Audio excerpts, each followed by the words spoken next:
మీ business ఏదైనా మీ ఊర్లో promotion చేయాలంటే అది సుమన్ టీవీతోనే సాధ్యం. ఇప్పుడే సంప్రదించండి. అందరికీ నమస్కారం అండి. సుమన్ టీవీ వీక్షకులందరికీ కూడా అంతర్జాతీయ మహిళా దినోత్సవ శుభాకాంక్షలు. నా పేరు రాజేశ్వరి బత్తుల. నేను సుజుకి షోరూమ్ రన్ చేస్తుంటానండి. నేను 9 ఇయర్స్ అయింది నేను ఇది పెట్టి. ఇంతకుముందు మహిళలు అంటే ఎవరు వాళ్ళు ఇండివిజువల్గా ఇంట్లోనే హౌస్ వైఫ్ అంటే హౌస్ వైఫ్ లాగే ఉండేవాళ్ళండి. వాళ్ళకంటూ బయట విషయాలు కానీ ఏవి కూడా తెలియదు. వాళ్ళు వంట చేసామా, పిల్లల్ని చూసుకున్నామా, భర్తకు కావాల్సినవి చేసామనేది ఉంటుంది కానీ వాళ్ళకి ఇలా రావాలని కానీ చేయాలనేది ఎప్పుడు ఆలోచన రాలేదు. ఇప్పుడు చాలా వరకు బెటర్ అనమాట. ఇంచుమించు 90% లేడీస్ అనేవాళ్ళు కూడా బయటకు వచ్చేసారు. అన్ని రకాలుగా అన్ని రంగాల్లో కూడా ప్రతిదీ మీరు చూసుకుంటే షాప్ టు షాప్ చూడండి కావాలంటే ప్రతి ఒక్క దాంట్లో కూడా లేడీస్ అనేది వాళ్ళదే మూవింగ్ ఎక్కువ ఉంది జెంట్స్తో పోలిస్తే కూడా. ఇప్పుడు ప్రెజెంట్ నాకు చాలా ఆనందంగా ఉందండి. నేను ఫస్ట్లో ఈ ఫీల్డ్ మా సారు పెట్టిన కొత్తలో నేను వస్తానంటే మా సారు వస్తావా, సరే నువ్వు చేయగలవో లేదంతా జెంట్స్తో కూడిన పని, నువ్వు చేయగలవో లేదో, సరే రా, ఇబ్బంది ఏం లేదు నాకు, రావచ్చు నువ్వు అని అన్నారు. వచ్చినప్పుడు 1 మంత్ కొంచెం భయంగా, టెన్షన్గా, ఇబ్బంది కూడా పడ్డాను నేను. తర్వాత దీని మీద కొంచెం కాన్సన్ట్రేషను, ఎలా మాట్లాడాలి, ఏం చెప్పాలి, ఏంది, వాట్ ఈజ్ వాట్ అనేది నేను మాట్లాడంగా నాకు అర్థమైపోయింది. కాకపోతే దీంట్లో మనం ఓన్లీ వానర్ అని ఇట్లా కూర్చోవటం కాకుండా డెప్త్గా తెలుసుకోవాలి. వర్క్ కూడా మనం స్పేర్స్ కానీ, సేల్స్ కానీ, కస్టమర్తో బాండింగ్ కానీ అవన్నీ కూడా నేను పర్ఫెక్ట్గా నేర్చుకోవాలని నేర్చుకున్నాను. ఇప్పుడు కొంచెం నాకు మెకానిక్ ఫీల్డ్ కూడా లైట్గా టచ్ ఉంది, అవి కూడా చేస్తున్నాను. నేను పర్సనల్గా కొన్ని ప్రాబ్లం ఫేస్ చేసాము మేము.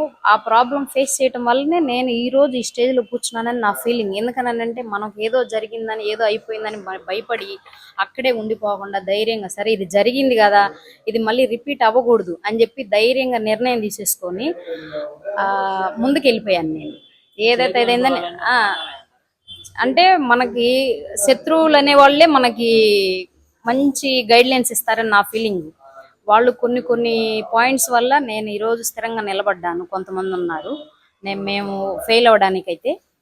మా సార్ కొన్ని పొరపాట్లు చేసిన, కొన్ని బిజినెస్లో పొరపాట్లు జరిగిన, ఏదైనా కూడా నేను వాటన్నిటికి కూడా ధైర్యంగా, చాలా అంటే చాలా ధైర్యంగా నేను ముందుకి వెళ్ళగలిగాను. కానీ నేను ఏ రోజు అధైర్యపడలా. నాకు ఏదైనా సమస్య వస్తే, ఓహో ఈ సమస్య మనకేదో గుణపాఠం నేర్పిస్తుంది, ఇది గుణపాఠం, దీనికి మనకు పాఠం నేర్చుకోవాలి అని చెప్పి నేను ముందుకెళ్ళా. కానీ భయపడలేదు, బాధపడలేదు, కుంగిపోలేదు, రేపేందని నేను ఆలోచించాల. ఈరోజు మనం ఈ ప్రాబ్లం ఫేస్ చేసేస్తే మనకు ఫ్యూచర్ బాగుంటుందని కష్టపడి పనిచేశానే కానీ నేను ఏది కూడా ఏదో వస్తుంది ఆశించి అయితే నేనే పని చేయలేదు. వీటన్నిటికీ నేను ఈరోజు మీరు నన్ను ఇంటర్వ్యూ చేస్తున్నారంటే మెయిన్ ముఖ్య కారణం ఏంటి అని అంటే, నాకు జన్మనిచ్చింది మా అమ్మ, నాకు పునర్జన్మనిచ్చింది సరిపూడి అనిల్ కుమార్ గారు. ఆయన మాకు అంటే అన్నీ వచ్చిన తర్వాత అందరూ మనల్ని దగ్గర చూసేది వేరు. ఏం లేనప్పుడు కూడా మమ్మల్ని నమ్మి నాకు షోరూమ్ రన్ చేసుకోవడానికి నాకంటూ వీల్ పవర్ ఇచ్చింది అనిల్ గారు. ముందు నేను బయటకు వచ్చి మీ అందరితో కానీ జనాలతో కానీ మాట్లాడడానికి మా సార్ మంచి సపోర్ట్. మా వారు ఆయన ఎప్పుడు కూడా ఫ్రీగా నన్ను గైడ్లైన్స్ అంటే నువ్వు ఇలా ఉండాలి, అలా ఉండాలని రూల్స్ కానీ అవన్నీ ఏం పెట్టలేదన్న, ఫ్రీ బర్డ్లు అలా వదిలేసేసారు. నేను అలానే ఉన్నాను, అలానే నేర్చుకుంటున్నాను. కాకపోతే నేను లేడీస్ అందరికి కూడా నా తరపు నుంచి నేను ఏదన్నా సందేశం చెప్పాలనంటే, నేనైతే పెద్ద చదువుకోలేదు. నేనేదో ఇక్కడ చేస్తున్నానంటే నేను పీజీ అనుకున్నాను. నేను చాలా తక్కువ చదువుకున్నానండి. చదువు అనేది ఇంపార్టెంట్ కాదు, జనరల్ నాలెడ్జ్ మాత్రమే. మనం ధైర్యంగా ఏ పనైనా కూడా, మనం చేసే పని ఏ పనైనా కూడా ఇష్టంగా చేస్తే దాంట్లో ఫలితం చాలా ఉంటుంది.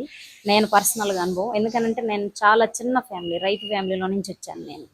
నేనేం కోటీశ్వరాలని కాదు, లక్షాధికారి కాదు, ఇంకోటి కాదు, చాలా చిన్న ఫ్యామిలీ నుంచి వచ్చాను నేను. ధైర్యంగా వెళ్ళగలిగి ప్రతిదీ ఏదైనా కూడా మనం సాల్వ్ చేసుకోగలగాలి.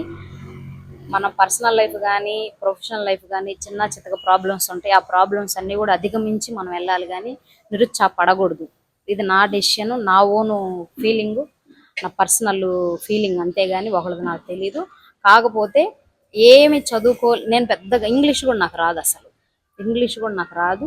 కానీ నేను ఈరోజు సిస్టమ్ అనే అంటే ఇది చేసే వాళ్ళంతా కూడా బీటెక్ చదువుకుంటారు, కంపల్సరీ బీటెక్ కానీ పీజీ కానీ. నేను జీరో అయినా కూడా నేను చేయగలుగుతాను. నా ఆత్మస్థైర్యమే ఇవన్నీ వచ్చాయి కూడా నాకు తెలిసి. ఎంత ధైర్యంగా ఎందుకు రాదు, ఇది చదువుకుంటేనే వస్తుందా, ఎందుకు రాదని ఒక ఆలోచనతోటి నేను చేశాను. ఈ సిస్టమ్ వర్క్ వచ్చిందంటే గుంటూరులో సీత గారని, ఇంకొకళ్ళు వచ్చి చంద్రశేఖర్ గారని, వీళ్ళిద్దరు సపోర్ట్ చేశారు. మేడం ఏం కాదు, మీకు ఏదైనా డౌట్ ఉంటే మమ్మల్ని అడగండి, మేము చెప్తామని వాళ్ళు నాకు సపోర్ట్ చేశారండి.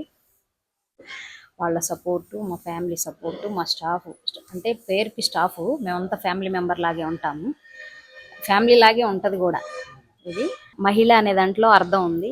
ఎం అంటే మల్టీ టాలెంట్, ఏ అంటే అంబిషన్, హెచ్ అంటే హ్యూమరస్, ఐ అంటే ఇన్స్పిరేషన్, ఎల్ అంటే లవబుల్, ఏ అంటే ఆసం. మహిళ అంటే అర్థం అదనమాట. అమ్మ అందరం మనమంతా కూడా గొప్పే. నాకు తెలిసి మహిళ అనే వాళ్ళు అందరూ కూడా గొప్పవాళ్ళే, మంచోళ్ళే. లేడీస్ అంటే సూపర్ స్టార్లు, సినిమా స్టార్లు కాదు, మనమే సూపర్ స్టార్లు, మనందరం సూపర్ స్టార్లు. నేను సుమన్ టీవీ వీక్షకులందరికీ మార్చి 8 మహిళా దినోత్సవం, అంతర్జాతీయ మహిళా దినోత్సవ శుభాకాంక్షలు.